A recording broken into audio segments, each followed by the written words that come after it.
This is Pro Series Off Topic. Welcome back to Pro Series Off Topic. This is episode 60. Today is going to be a little bit shorter than usual, just because not much to talk about. We will get into country music. There was a country album that I missed last week. I don't know how I missed it because it was probably the album of the week. And then we'll get into a little bit of what to expect this week on Pro Series, the main pod, and then getting into a TikTok that I found in the country music realm that you might have a lot of opinion on, but I actually like it, and I'll give you my whole opinion on it. But before we get into that, I want to make this out to whoever, I don't know who needs to hear this right now, but I want to see your posts. I want to see your videos. I want to see what you have to put on social media. Lots of times we second guess ourselves when we put stuff on social media. Will people like this? If I only get 2 likes on this, it's over. But I want to tell you that I want to see it. I try to like everything I can. I know how it feels to put something on social media or try to grow your brand, put yourself out there, and no one really sees it or really reacts to it. But remember that not everybody goes on social media to like and comment. They see your content, they like your content, but they don't actually physically like it on the social media app. So don't get all hung up on that. I know we talk about that a lot on here about likes and comments, but just know that I want to see it. There is someone out there that wants to see it. There are silent followers out there that maybe they just don't like liking, or they just don't want to show that you liked it. Whatever it is. Just keep posting, keep growing, keep putting yourself out there. I promise it will get to a point where it all becomes worth it, and just keep growing. That's all I got to say. And reason why I brought that up is I recorded the podcast this week for Pro Series that will come out in, I think, the second week of July. And it was with a confidence coach. And the topic that we talked about was kind of all over the place for confidence. But the one part that I wanted to bring up in off topic this week was worrying about hate comments. And he brought up a really good thing, which I'll remind you guys when the episode's about to come out. But I always said when someone does a hate comment, you're helping the algorithm. So I don't usually comment back or like the comment. I just kind of ignore it. You know, all the other good comments I always like or comment or, thank you for the great compliment. But when it comes to hate, I usually just ignore it. And in my head, I tell myself, well, they're helping the algorithm, which means they're helping your engagement rate. They're helping your numbers. No matter what type of comment it is, it's a positive on your account analytics. And this guy, which I'll tell you in a couple weeks when he comes back on, he said, you know what? Comment back and say, thank you for helping the algorithm. Thank you for positively helping the algorithm, which is a really, really cool thing to think about. And, it's funny, we think about all these people that spread hate on social media or comment hate. And in my mind, I'm thinking, I sometimes don't even comment good things just because it takes a lot of time out of your day. And it's funny how they would rather take the energy from their day to post something negative. And there's a reason why they're doing negative. There's something in their life that they're doing negatively, or they're thinking negatively about themselves. They like something about you that they don't. They hate in themselves, so they're trying to bring it out on you. So think about it that way. If you're really struggling, or you have a kid that's struggling on social media with comments, really think about that. And it gets to a point when you're really, really thinking about it, you get sad about who that person is commenting. If they have to put a negative comment on your post for them to feel good, like what feelings are they going through right now, and what are they going through right now to get to that point? Because it's sad. It is sad, but just remember, it's a positive on your analytics and engagement rate, which is a win in our books if you're on social media. But this week on the Pro Series, we have a guest called Howard. He is in Norway, or he's from Norway. He is a author, high performance coach, and electrical engineer. Really great guy. We talked for probably a half an hour or so. He wrote a book. We talk about that. We talk about his journey.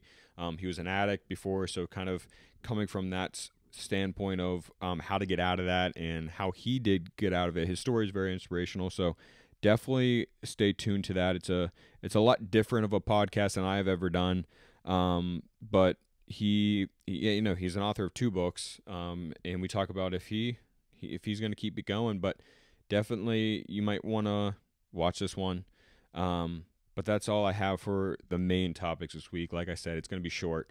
But I want to get into the country music first off, which I'll stitch this on my social media. If you don't follow me at Eric Dillman Designs or Pro Series Podcast on Instagram and all the other social medias. Actually, Pro Series is only on Instagram, so go over there, or TikTok. There is a video of a recent MGK concert where he sang There's Your Troubles by the Chicks, and it is actually pretty good. And reading the comments, it's kind of funny because some people were like, this sucks, why is everybody going country? But in my opinion, I love it.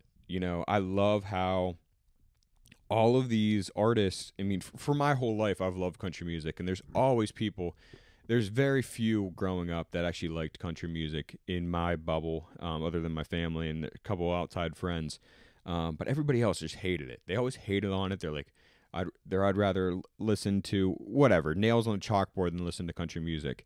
And now everybody is on the bandwagon of country music. You could blame it on, Morgan Wallen, or thank Morgan Wallen for it, actually, because it's one of the biggest genres in the world right now, because of artists like Morgan Wallen or Lainey Wilson or Jelly Roll. The list keeps going on. And the fact that an artist like this, like MGK, is covering a 90s country song is pretty insane to do, and it was actually pretty good.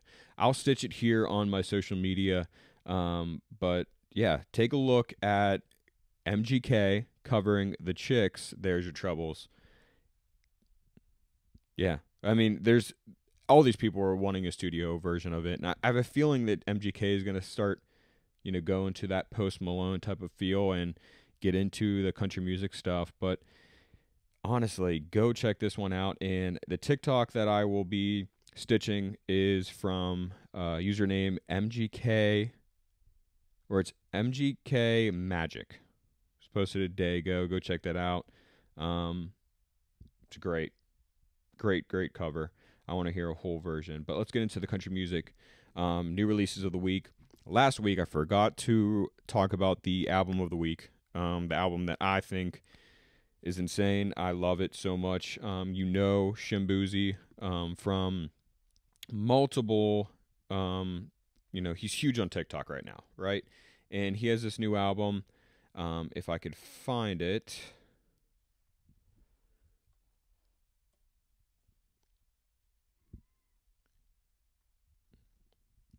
So him from a bar song, Tipsy, huge on TikTok right now. But he just came out with his album last week called Where I've Been Isn't Where I'm Going. And it's a country album. It's one of those albums where if you're a traditional country fan, you're probably going to hate it.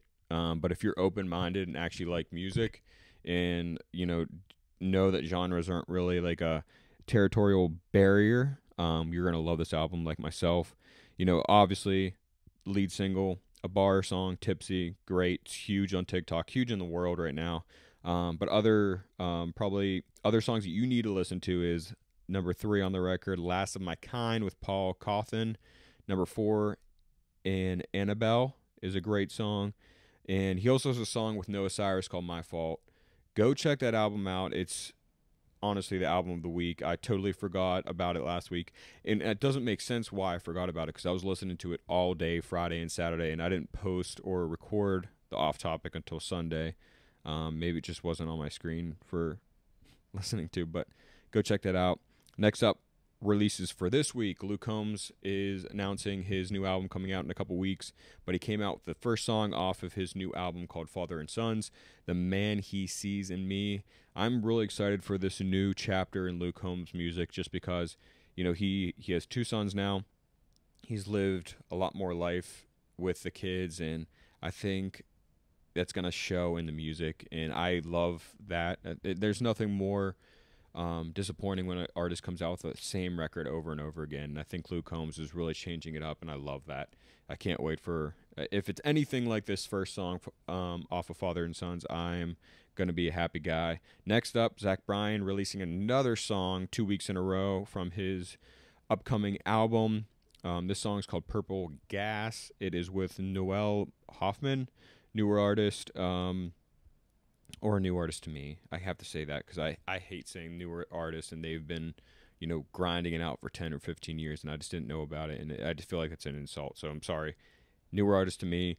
It's a great song. I think Zach Bryan, I heard or listened to a podcast or read an article saying like the first time he heard it, he just started crying. It was just a great song. I think this new record is going to be great. Zach Bryan doesn't really do anything bad. Next up, Zoe Weltz and Jesse Murphy came out with a song called High Road. I really dig this song. I don't really know much about them, but again, I'll go down a rabbit hole and kind of research them. Thomas Rhett announced his album about a woman that's coming out in a few months and came out with a song called Gone Country. Great song, but I think it's kind of leaning, he's saying this is his best album yet, but I think every artist says that, but it's kind of leaning towards his old stuff, but also going in that direction of Life Changes where it has a little bit of that pop club versions to it. But I think it's in a tasteful way where it's still very, very country in a way of how it's written and some of the instruments that are going into it. Little Big Town announced their new Greatest Hits album that's coming out in, I think, August or September. A couple collabs off of that they will be coming out with, but the first one that they released this week is called Shut Up Train. The collab version with Kelsey Ballerini. It's decent. I'm more excited for Little White Horse with Miranda Lambert. That's their other collab, and then they also have their collab with Sugarland. It's already out. I think the song of the week has to go to Warren Zidar. He has this new song called Relapse. Great song. His voice is killer in country music right now. It is very, very different. It's raspy, but it has that rock, kind of like that scream to it. And Relapse showcases his voice great. And just go check that out. It's called Relapse by Warren Zidar. Next up, Orville Peck, Kylie Minogue, and Diplo came out with the song Midnight Ride. Not a fan at all. Again, I'll try to keep looking at it. It's technically an alternative, but I saw that Diplo and Orville Peck, they dabble in country music, so wanted to check that one out. Danielle Bradbury is coming out with a new album called Danielle that she surprised her fans at a CMA Fest event this week, but she came out with another single for that album called Broken Boy. Decent. It's a slow ballad. I still think Wedding or a Funeral is probably a better of the two, but decent song. Avery Anna's killing it with how many songs she's coming out with in the last couple months, but this one's called Break Up Over Breakfast. Pretty good. I think the Make It Look Easy song is probably the dominant song. I'm hoping that goes a little bit louder and gets more airplay on country music radio, but we'll see. Next up, this is a cover by Mitchell Tenpenny. I love Mitchell Tenpenny's voice. He's a great artist. I've seen him live a couple years ago. He is just as good in live as he is on the record. But this song is the cover of Iris's. He does a great job of it. Check that one out. Last up, Flatland Cavalry. Great band if you don't know them. They lean more towards the folk and the very bluegrassy type of country music, and their voices are insane. And they came out with their version of Landside by Fleetwood Mac, and they also came out with the live version of Landside from the Ryman. Great cover. I love when artists bring back these songs like Mitchell Tenpenny with Iris and Flat Cavalry with Landslide, bringing these classic songs back to these generations that maybe not have heard it yet. If they haven't heard it, they must be living under a rock. But it's cool to have another fan base love and fall in love with this song. But that's all I have for new music this week. I think a lot of it came out because of CMA Fest. Again, I say this every year. I wish and I hope one day I'll be at CMA Fest. I just get so much FOMO watching it on TikTok and Instagram and Twitter. It looks so much fun. But let's get into the Mediabase Chart this week. Number 5, Ashley Cook with Your Place. Number 4 this week, and that was 7 last week, is Post Malone and Morgan Wallen with I Had Some Help. This might be like the fastest song to go from to number one. It's insane. This song just came out, 3 weeks ago, and it's already, I mean, they did tease it on social media, which really helped the drive of this, but it's crazy that it's number 4 on the country music radio when there's sometimes songs take years to get to number 1. Next up, number 3, Kenny Chesney with Take Her Home. Number 2, Jelly Roll with Halfway to Hell. And again this week, the number 1 song is Bailey Zimmerman, Where It Ends. That's all we have this week for Off Topic. Make sure you stay tuned for the Pro Series, the main podcast interview with Howard. We talk about his books and his career and some struggles he had in his life. So if you don't follow me on Eric Dillman Designs or Pro Series podcasts on social media, go do that. And you could watch this episode on Spotify or YouTube or listen to it on wherever you listen to podcasts. I hope you enjoy the rest of your weekend, and we'll talk next week.